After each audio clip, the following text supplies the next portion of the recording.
Welcome back. मागच्या लेक्चरमध्ये म्हणजे मागच्या व्हिडिओमध्ये आपण SSC बोर्डाचा 10वीचा हिस्ट्रीचा first lesson which is historiography development in the west हा लेसन आपण सुरू केला होता. त्याच्यामध्ये आपण जे पहिलं पेज आहे आणि त्याच्यामध्ये ह्या लेसनचं जे सगळं इंट्रोडक्शन आहे ते इंट्रोडक्शन आपण सगळं डिटेलमध्ये आपण हे सगळं बघितलेलं आहे, आरामात बघितलेलं आहे. आणि आता आपण या लेसनमध्ये या लेक्चरमध्ये आपण बघणार आहोत 1.1 ट्रॅडिशन ऑफ हिस्टोरिओग्राफी. हा पॉइंट मित्रांनो, मुलांनो, मुलींनो, एव्हाना तुमच्या लक्षात आलं असेल की माझं जे टीचिंग आहे ते माझं टीचिंग थोडंसं स्लो वाटू शकतं, पण माझं जे टीचिंग आहे ते हळूवार तर आहे, पण मी डीप मध्ये जाण्याचा प्रयत्न करतो, कन्सेप्च्युअल नॉलेज तुम्हाला द्यायचा प्रयत्न करतो. काय होतं हे बघा, साधं एक उदाहरण तुम्ही मला सांगा.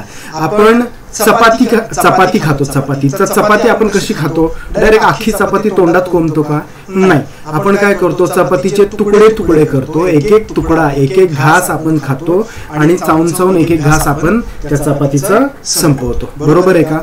कारण की का तर आपण जेव्हा तुकड्या तुकड्यांमध्ये खातो तेव्हा ते आपल्याला व्यवस्थित पचतं. बरोबर आहे? आपण पूर्ण डायरेक्ट एक चपाती डायरेक्ट तोंडात घातली तर काय होईल तुम्हाला चांगलं माहिती आहे काय होईल. बरोबर आहे? म्हणून आपण एक एक पॉइंट घेणार आहोत, आरामात घेणार आहोत. जर तुम्हाला असं वाटलं की व्हिडिओ थोडासा लेंदी होतोय तर तुम्ही काय करू शकता, थोडा फास्ट पळवू शकता आणि तुम्ही तो बघू शकता. आलं लक्षात? त्याच्यानंतर व्हिडिओ सुरुवात करताना सांगतो की मला तुमच्याकडनं एकाच गोष्टीची अपेक्षा आहे, ती म्हणजे तुमच्या कमेंट्स. तुम्ही कमेंटमध्ये तुम्ही मला सांगा, तुम्ही कळवा की माझं टीचिंग तुम्हाला कसं वाटतंय, हे सगळं तुम्हाला समजतंय का, सोप्या भाषेत समजतंय का अजून सोपी भाषा याच्यामध्ये मी वापरू. तुम्हाला माझ्या टीचिंग मधले काय मुद्दे आवडत आहेत, काय नाही आवडत आहे ते सुद्धा सांगा, तर मला काय करता येईल ते मला स्वतःला इम्प्रूव्ह त्याच्यामध्ये करता येईल. चला त्याच्यानंतर आपण घेऊयात हा मुद्दा जो आहे ट्रॅडिशन ऑफ हिस्टोरिओग्राफी. ट्रॅडिशन या शब्दाचा अर्थ आहे परंपरा. ट्रॅडिशन म्हणजे काय? परंपरा. खूप वर्षांपासून, पिढ्यांपासून, शेकडो वर्षांपासून जी गोष्ट आपण कंटिन्यू करत येतो त्याला म्हणतात परंपरा, त्याला म्हणतात ट्रॅडिशन. म्हणजे दिवाळीला आपण लाडू चिवडा घरी आई बनवते, आजी बनवते. बरोबर आहे का? हे आजचं आहे का, कालचं आहे का, 5-25 वर्षापूर्वीचं आहे का? नाही. पहिल्यापासून हजारो शेकडो वर्षांपासून या गोष्टी चालत आल्या, त्यांना म्हणतात परंपरा. आता हिस्टोरिओग्राफी म्हणजे आपण बघितलं, पुन्हा एकदा सांगतो, हिस्टोरिओग्राफी हा शब्द 2 शब्दांपासून बनलेला आहे. एक म्हणजे हिस्ट्री आणि दुसरा म्हणजे ग्राफी. हिस्ट्री म्हणजे इतिहास, घडून गेलेल्या गोष्टी. ग्राफी म्हणजे प्रोसेस, फोटोग्राफी, फोटो काढायची प्रोसेस. जिओग्राफी, भूगोल शिकायची प्रोसेस. तसं हिस्टोरिओग्राफी म्हणजे इतिहास लिहायची प्रोसेस. आता इतिहास लिहायची ट्रॅडिशनल प्रोसेस म्हणजे पूर्वापार इतिहास कसा लिहिला गेला, जुन्या काळांमध्ये इतिहास कसा लिहिला गेला ते आपण या व्हिडिओमध्ये शिकणार आहे. खूप छोटाच हा काय 5-7 मिनिटाचा फक्त व्हिडिओ होईल, खूप काही मोठा नाही होणार आहे, पण याच्यामध्ये आपल्यासाठी लर्निंग खूप मोठं असणार आहे. चला बघा इथं काय दिलेलं आहे. हा चला मी इथं पॅराग्राफ वाचायला सुरुवात करतो. We have learned about the historical research method. आपण शिकलो हिस्टॉरिकल रिसर्च मेथड काय होती.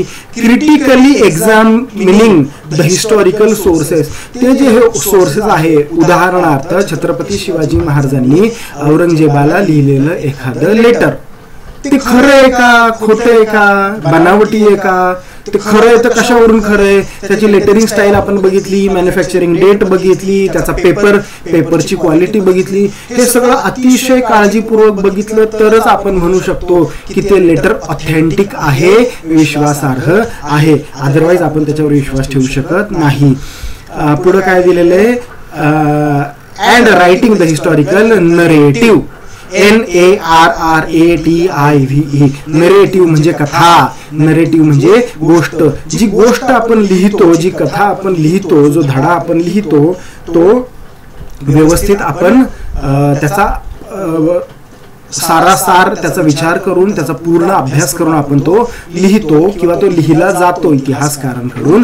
The writing of critical historical narrative is known as historiography.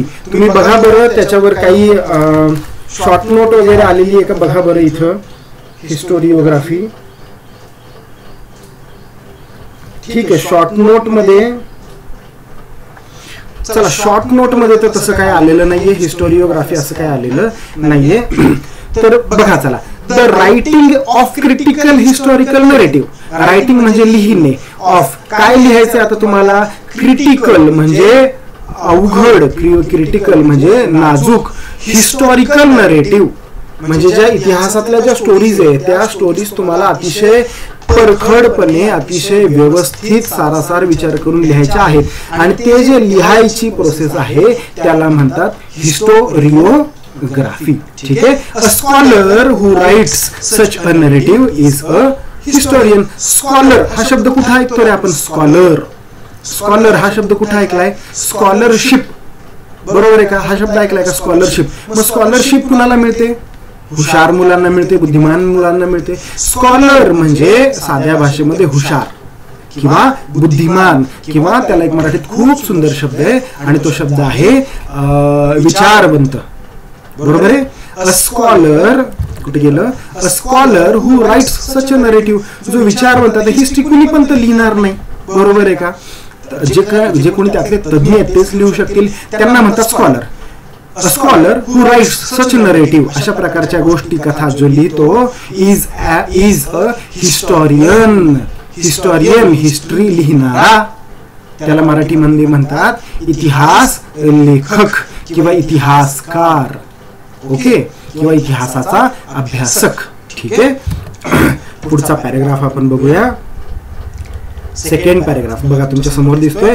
The historian can not include every past event in his narrative. किती सोपी गोष्ट आहे. Historian can not include म्हणजे तो इन्क्लूड करू शकत नाही एव्हरी पास्ट इव्हेंट. प्रत्येक गोष्ट तो कसं काय सांगू शकेल बरं, त्याच्यामध्ये छोट्यात छोटी गोष्ट कसं काय सांगू शकेल बरं. उदाहरणार्थ एका राजा होता, तो झोपेतनं उठला, मग तो बाथरूमला गेला, मग तो बाथरूमवरून आला, मग त्यानं ब्रश केला, मग त्यानं ब्रश केल्यानंतर त्यानं कपडे केले, आंघोळ करायला गेला, मग त्यानं कपडे केले, मग त्यानं नाश्ता केला. हे असं सगळं लिहितात का. बघा, हे आपल्याला फक्त मूळ मुद्दे त्याच्यामध्ये घ्यायचे, मुख्य घटनांचा आपण त्याच्यामध्ये अभ्यास करतो. The historian can not include every past event in his narrative. The inclusion and interpretation of historical events by the historian often depends on the conceptual frameworks adopted by him. चला आता ह्याच्यामध्ये आपल्याला थोडंसं आता खोल्यामध्ये जायचं आहे. द इन्क्लुजन, हे बघा हा इथे शब्द दिसतोय का तुम्हाला, अरे हे बघा हा शब्द मी सिलेक्ट केला, इन्क्लुजन. इन्क्लुजन म्हणजे काय, समाविष्ट करणे. त्यानं काय काय समाविष्ट केलेलं आहे त्याच्या याच्यामध्ये. मी थोडस अजून मोठं करू का रे बाळांनो, तुम्हाला अजून व्यवस्थित दिसेल बघा. हा बघा बरं, अजून थोडस या साईडला घेऊ का. हा बघा हा पॅराग्राफ आता आपण बघतोय, मी दिसतोय का, दिसतोय. पॅराग्राफ दिसतोय का, दिसतोय. चला ओके. द हिस्टोरियन कॅन, हा द इन्क्लुजन अँड इंटरप्रिटेशन. हा इंटरप्रिटेशन या शब्दाचा अर्थ आहे अर्थ लावायचा. बघा बरं का, त्यांनी काय समाविष्ट करायचं. समजा आता तुम्ही इतिहासकार आहात बरं का, मग तुम्ही तुमच्या पुस्तकामध्ये काय समाविष्ट करायचं. उदाहरणार्थ आपण छत्रपती शिवाजी महाराजांचा इतिहास लिहायला घेतला, तर त्याच्यामध्ये आपण काय समाविष्ट करायचं. ऍड इंटरप्रिटेशन म्हणजे तुम्हाला काय अर्थ लागतोय त्या गोष्टींचा, हे आपण त्याच्यामध्ये of historical event by the historian. आता इथे बघा बरं का, इथे 1 मिनिटासाठी मला तुम्हाला सांगायचंय की इतिहासाच्या ज्या घटना असतात का नाही, घटना, त्याचा जेव्हा आपण अर्थ लावायला जातो ना, तर समजा जर त्याच्यामध्ये आपण बघितलं तर त्याच्यामध्ये खूप मोठा अर्थ सामावलेला असतो, आणि नाही बघितलं तर त्याच्यामध्ये आपल्याला काही विशेष सापडणार नाही. मी तुम्हाला सांगतो बरं का. हे बघा, आपण एक नेहमी लहानपणापासून एक गोष्ट आपण मांडलेली आहे, जर मानलं तर दगडात सुद्धा देव आहे, आणि नाही मानलं तर ह्या जगात कुठेही देव नाही. हे तुमच्या मान्यावर आहे. आता एक साध्या 2 घटना मी तुम्हाला त्याच्यामध्ये, 2 घटनांचा मी त्याच्यामध्ये तुम्हाला उल्लेख करून सांगणार आहे. आणि सगळ्यात पहिली घटना आहे हिंदवी स्वराज्याचे दुसरे छत्रपती, म्हणजे छत्रपती कोण, छत्रपती संभाजी महाराज. त्या संभाजी महाराजांचा मृत्यू. तसं बघायला गेलं तर ही ह्या घटनेचं वर्णन एखादा काय करू शकेल की एका मुघल सरदारानं हिंदूंच्या किंवा हिंदवी स्वराज्याच्या राजाला पकडलं, त्यानं त्या मुघलांच्या राजाच्या समोर हजर केलं आणि त्या मुघलांच्या राजानं एका मुस्लिम राजानं एका हिंदू राजाला किंवा मुघलांच्या राजानं हिंदवी स्वराज्याच्या राजाला हाल करून मारलं. बरोबर आहे का? जर घेतलं तर त्यातनं एवढाच अर्थ घेतला जाऊ शकतो, पण त्याचा जर अर्थ लावायचा झाला तर छत्रपती संभाजी महाराज पकडले गेले आणि त्याच्यानंतरचं सगळं राजकारण बदललं, सगळा इतिहास बदलला. जर छत्रपती संभाजी महाराज जगले असते किंवा जर छत्रपती शिवाजी महाराज अजून काही वर्ष जगले असते तर आज सगळंच बदललं असतं. आज ही जी आपल्या समोर परिस्थिती दिसते, ही परिस्थिती सुद्धा राहिली नसती, वेगळी परिस्थिती काहीतरी असली असती. मग कुठल्या घटनेचा किती मोठा आणि कुठं परिणाम होतो हे कळतंय का आपल्याला? दुसरी एक साधं मी तुम्हाला एक एक्झाम्पल सांगणार आहे. एक किल्ला आहे छत्रपती संभाजीनगर, म्हणजे जे जुनं औरंगाबाद शहर होतं तिथे एक किल्ला आहे, खूप फेमस किल्ला आहे. कोणता? देवगिरीचा किल्ला. त्याला अजून एक नाव आहे. कोणतं नाव आहे त्याला? देवगिरीच्या किल्ल्याला अजून एक कोणतं नाव आहे ना, हे तुम्ही मला कमेंट्स मध्ये सांगायचं आहे. ठीक आहे, हा व्हिडिओ पॉज करा आणि कमेंट मध्ये ते नाव कळवा.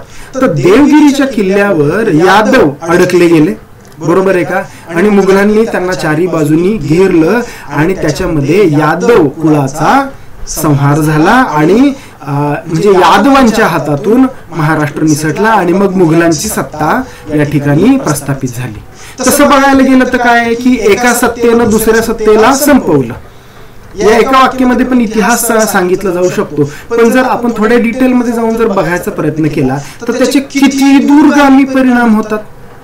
त्याच्यानंतर शेकडो वर्ष इथं मुघलांची सत्ता राहिली, त्याच्यानंतर शेकडो वर्ष इथं किती पिढ्या बर्बाद झाल्या, तर मुघलांनी इथं किती धिंगाणा घातला, किती माणसं बाटवली, किती मंदिरं, किती तुम्ही अजून डिटेलमध्ये जर या गोष्टी सर्च करायला जाल तर अतिशय ह्या वेदनादायी हा इतिहास आहे. हे कशामुळे झालं? एका घटनेमुळं.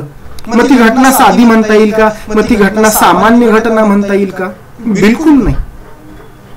म्हणजे तुम्हाला समजतंय का की इथे जे मी म्हटलेले ना, the inclusion and interpretation of historical event, जो इतिहास लिहिणार आहे का नाही की त्याला कसं आकलन झालं त्या गोष्टीचं, त्याला त्या दगडामध्ये देव दिसला का नाही दिसला, याच्यावर ते पुढचं सगळं त्याचं लिखाण अवलंबून असतं. Often depends on the conceptual framework adopted by him. आता कन्सेप्च्युअल फ्रेमवर्क काय असतं? प्रत्येकाची लिहायची एक पद्धत असते, वेगळी पद्धत असते. आता कुणीतरी थोडस अलंकारित भाषेमध्ये लिहितो, कुणीतरी थोडा मृदू भाषेमध्ये लिहितो, कुणीतरी जहाल भाषेमध्ये लिहितो, रफ भाषेमध्ये लिहितो, बरोबर आहे का नाही?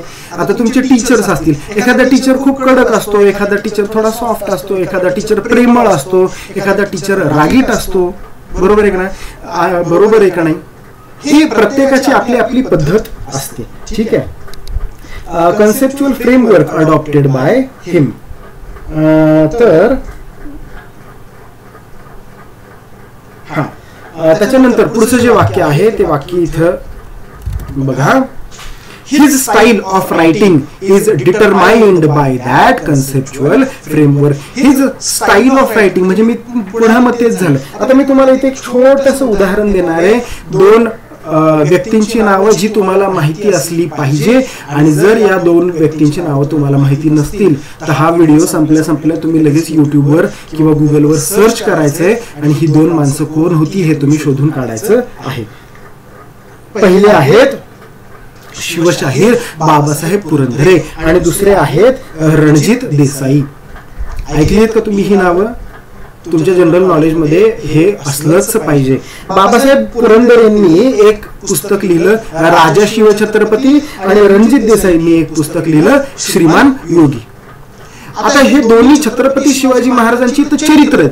बेसिकली हे या कादंबऱ्या आहेत, त्यामुळे याच्यामध्ये काही काल्पनिक गोष्टी पण असतात. तर दोन्ही गोष्टी छत्रपती शिवाजी महाराजांच्याच आयुष्यावर आहेत. ठीक आहे, पण ह्याच्यामध्ये फरक काय सांगू का तुम्हाला?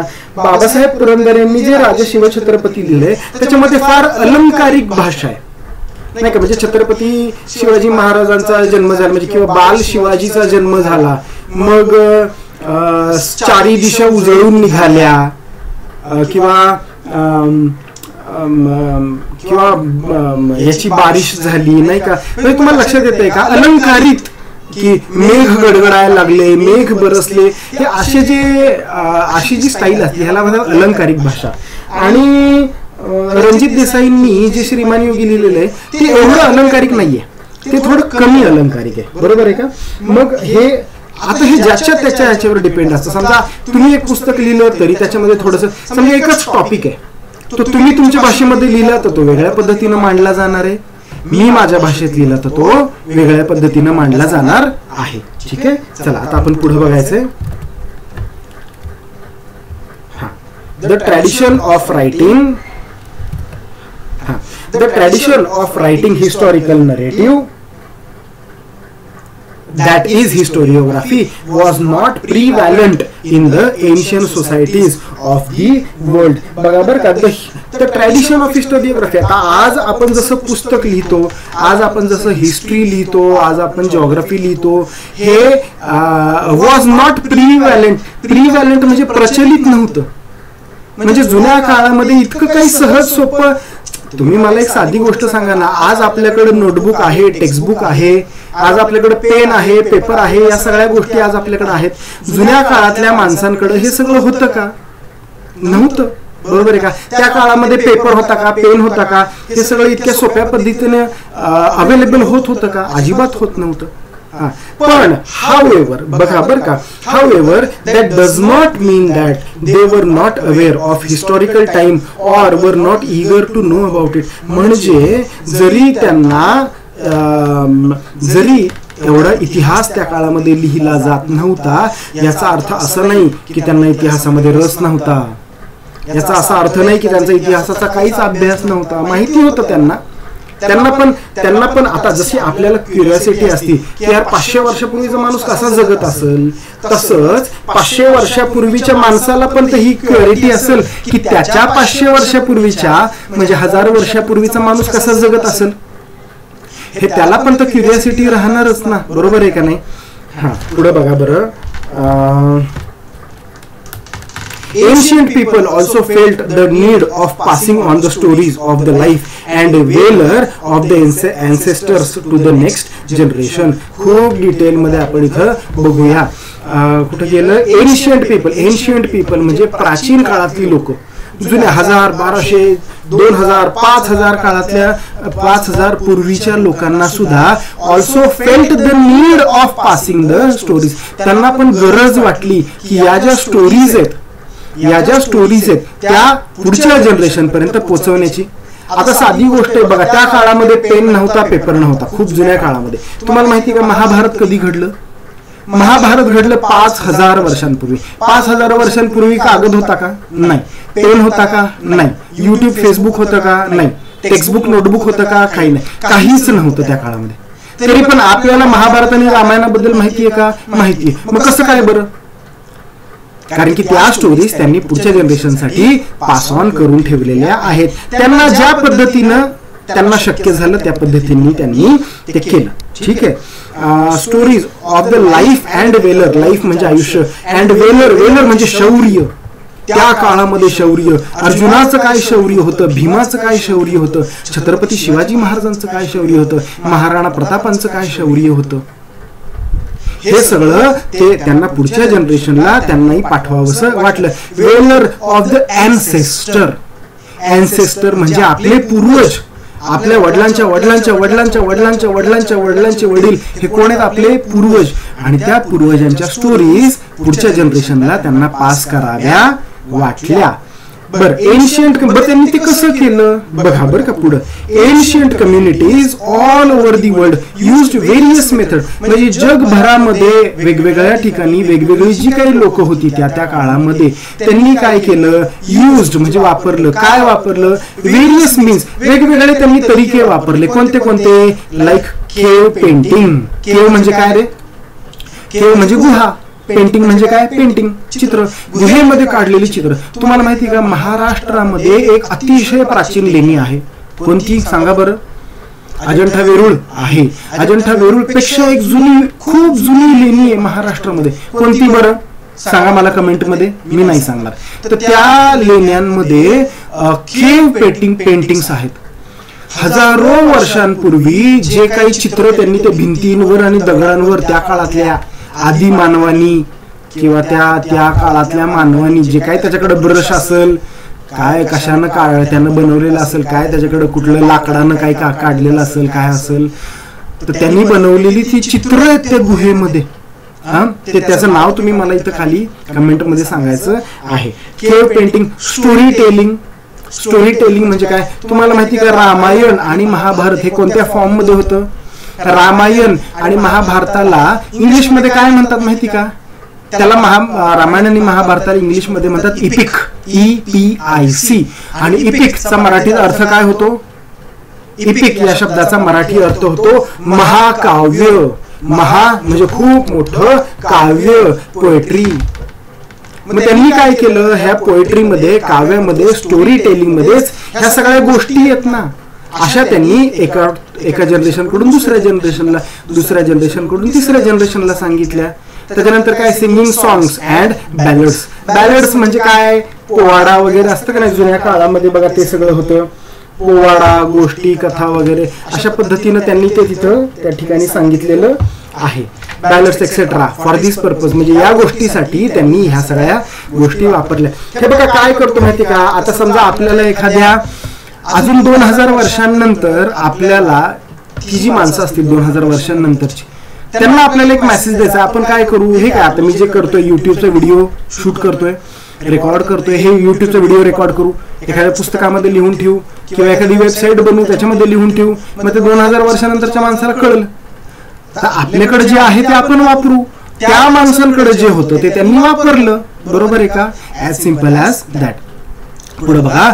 These traditional means are looked upon as the source of history in the modern historiography. आता हे जे काही त्यांनी त्यावेळी केलं आणि त्यातलं जे काही शिल्लक राहिलं आणि जे काही आपल्याला आता दिसतंय तेच आज आपल्यासाठी सोर्सेस ऑफ हिस्ट्री म्हणजे इतिहासाची साधनं किंवा माध्यमं आपल्यासाठी आहेत. ओके, लक्षात येतंय का तुम्हाला? हे खूप सोपं आहे. याच्यामध्ये काहीही अवघड नाही. अरे माझा माईक निघाला. याच्यामध्ये काहीही अवघड नाही. हे फक्त समजून घेण्याच्या गोष्टी आहेत. मी तेच तुम्हाला पुन्हा पुन्हा सांगतोय की मी हे जे इंग्लिश मधलं हे जे हिस्ट्री, जिओग्राफी वगैरे आहे हे सगळं तुम्हाला अतिशय साध्या, सोप्या आणि मराठी भाषेमध्ये शिकवायचा प्रयत्न करत आहोत. तुम्हाला हे आवडतंय का सांगा. तुम्हाला तुमचं काय मत आहे सांगा. तुमचे काही प्रश्न असतील, शंका असतील तर विचारा. मी पुन्हा एकदा सांगतो, मला तुमच्याकडनं एकाच गोष्टीची अपेक्षा आहे आणि ती आहे कमेंट्स. ठीक आहे, चला पटापट कमेंट्स मध्ये मला सांगायचं आहे. आणि पुढचा मुद्दा जो आहे मॉडर्न हिस्टोरिओग्राफी, त्यामध्ये तो आपण बघणार आहोत पुढच्या व्हिडिओमध्ये. तोपर्यंत टाटा, बाय बाय.